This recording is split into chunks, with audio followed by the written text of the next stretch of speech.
Hi everyone, let's start. Sum 111. A triangle whose sides are positive integer has a perimeter 8, then area of triangle is. ठीक है, late करेंगे ए B सी जो है वो sides हैं triangle A B सी की. Then perimeter 8 है, then A plus B plus is equal to 8 होगा. तो A plus B is equal to 8 minus C. अब सी की जगह हमने 1 बाय 1 क्या 1 2 3 4 पुट करके देखा तो हमारे पास ठीक है जो ए प्लस बी का सम 7 आ रहा है. इट मीन्स साइड देखो सी तो वही रहेगी 1, तो ए और बी क्या हो सकती है जिनका सम 7 हो, जैसे 4 और 3 हो सकती है, 3 और 4 हो सकती है. बट इनमें से हम कोई सी भी साइड्स लें तो इनमें से जो ये वाली प्रॉपर्टी है ना कि sum of any two sides of a triangle greater than is equal to the third side, तो ये वाली प्रॉपर्टी होल्ड नहीं करती यहाँ पर. इसी तरह जब C2 रखेंगे, C3 रखेंगे, 4 5 6 7 तक रख सकते हैं हम. ठीक है 8 तक भी रखेंगे क्योंकि पॉइंट्स में भी हो सकती है साइड्स की लेंथ.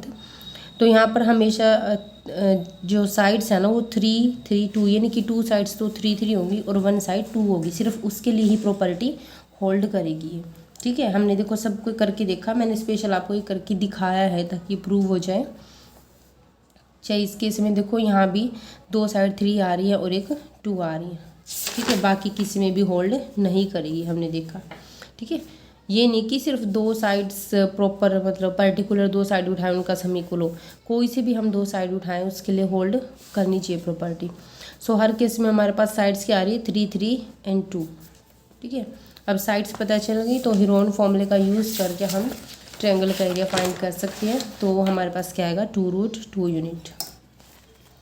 नेक्स्ट है if H is a sub group of group G and A belongs to G, B belongs to G, then इसमें से कौन सा जो रिलेशन है या कौन सा ऑप्शन है वो करेक्ट होगा.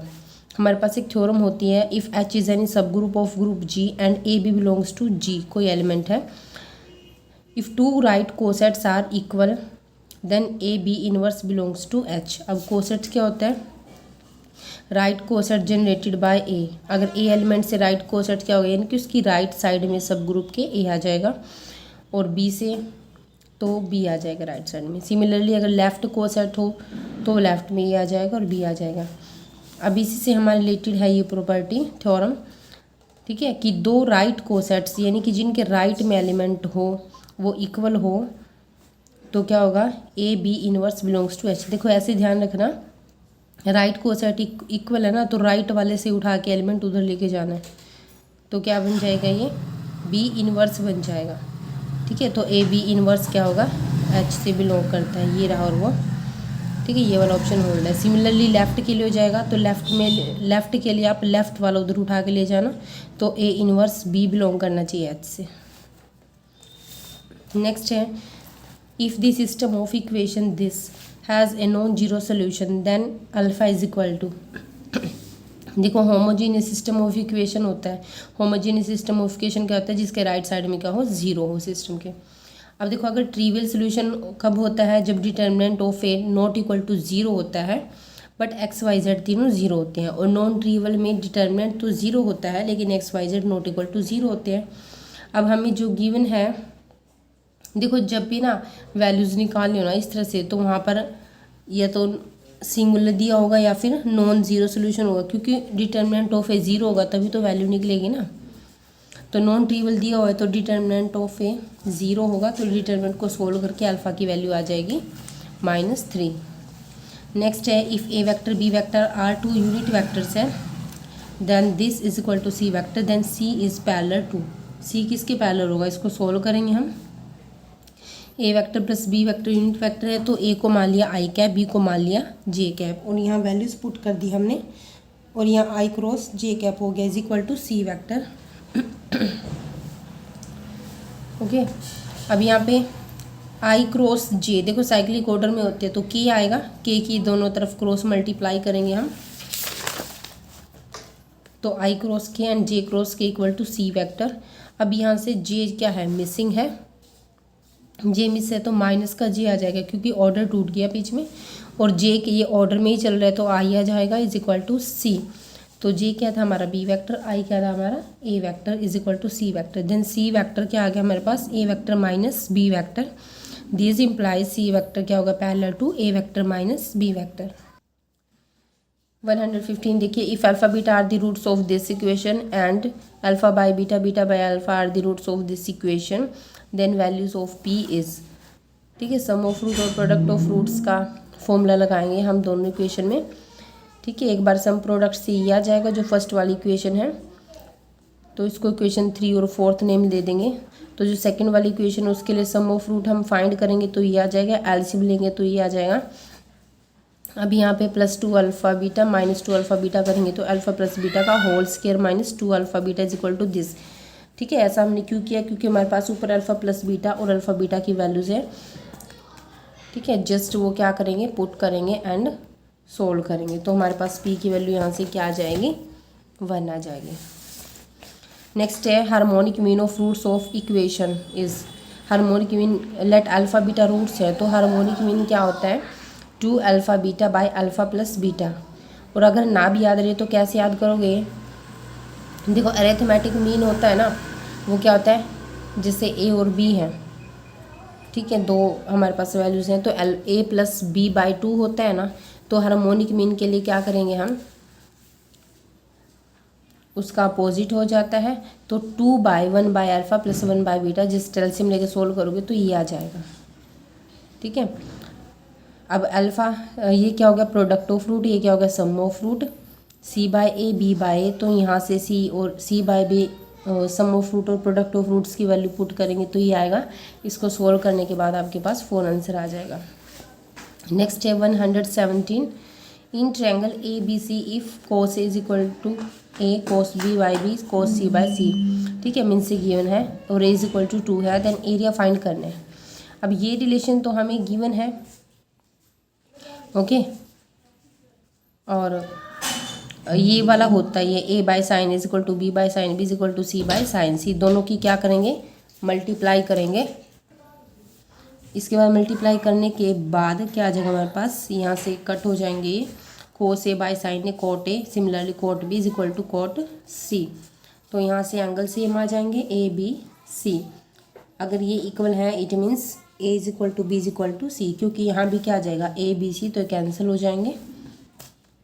अब तीनों साइड इक्वल है तो इक्विलेटरल ट्रायंगल है, और इक्विलेटरल ट्रायंगल का एरिया क्या होता है, √3/4 into side square, √3/4 into side. अब हमें साइड भी पता होनी चाहिए, देखो हम कैसे निकालेंगे, साइड कितनी है, 2 है, ए 2 दे रखी, इस मतलब बी और सी भी 2 है, तो 2 का स्क्वायर हो जाएगा 4, √3 आ जाएगा हमारा आंसर। नेक्स्ट है 118, ठीक है, हमें ये गिवन है और हमें के की वैल्यू फाइंड करनी है। ये इनवर्स का सम गिवन है तो इनको रेसिप्रोकल कर लेंगे, is equal to 0। Now c1 क्या होगा, c1 minus c2 and c2 क्या होगा, c2 माइनस c3, ठीक है। तो हमारे पास सोल्व करके ये आ जाएगा। अब जस्ट इसको एक्सपेंड करना है डिटर्मिनेंट को, एंड एक्सपेंड करने के बाद के की वैल्यू क्या आ जाएगी, ए बी सी। नेक्स्ट है 119, z is equal to X plus iota Y है and z minus 2/z+2 is equal to π/6 है। देन लोकस ऑफ z, यानी कि z का पाथ बताना है कि उसका पाथ क्या है। तो हमारे पास एक ट्रिक होती है, देखो अगर 2 हमारे पास इमेजिनरी नंबर्स हैं, कॉम्प्लेक्स नंबर है, तो z minus z1 modulus is equal to k into z minus z2, ठीक है, ये इक्वल होता है। और तो अगर k की वैल्यू नॉट इक्वल टू 1 है तो सर्कल होता है लोकस, और अगर k की वैल्यू 1 है तो ये सर्कल नहीं होता है, आई थिंक परपेंडिकुलर होता है ये। तो यहाँ देखिए अब z minus 2 divide by mod of z+2 is equal to π/6 है। अब देखो इसको इस तरफ ले जाओ, π/6 आ गया।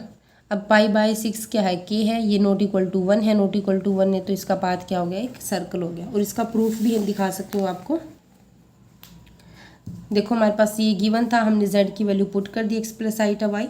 अब यहाँ पे आइटा वाले को अलग कर लिया, रियल को अलग कर लिया। अब मोड कैसे ओपन होता है, अंडर रूट में this square plus this square, squaring both side की हमने बस, तो ये मिला।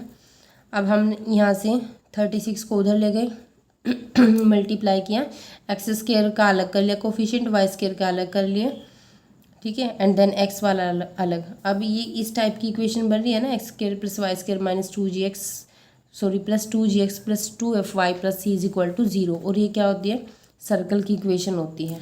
इट मीन्स जेड का पाथ क्या है, एक सर्कल है। नेक्स्ट देखिए, the term independent of x in the expansion of this. सबसे पहले हमारे पास टर्म का फॉर्मूला क्या होता है, t r plus one. R plus one term क्या होती है, n c r a raise to the power n minus r b की पावर आर। एन क्या है यहाँ पे 18 है, ए क्या है ये है, बी क्या है ये है।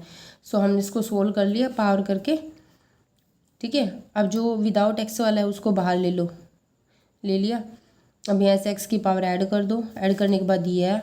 अब कोफिशिएंट इंडिपेंडेंट ऑफ एक्स चाहिए, इट मीन्स एक्स की पावर 0 होगी तभी तो एक्स खत्म होगा, इट मीन्स ये क्या होगा 0 की इक्वल होगा। तो यहाँ से आर की वैल्यू क्या आ गई 9, तो कोफिशिएंट क्या बना इसका 18c9 1/2 raise to the power 9। That's all for today. और मैं थोड़ा फास्ट इसलिए करवा रही हूँ क्योंकि वीडियो फिर अपलोड करने में थोड़ी प्रॉब्लम होती है। सो आप प्लीज़ इसको स्लो करके देख लेना, प्लेबैक स्पीड को। Thank you.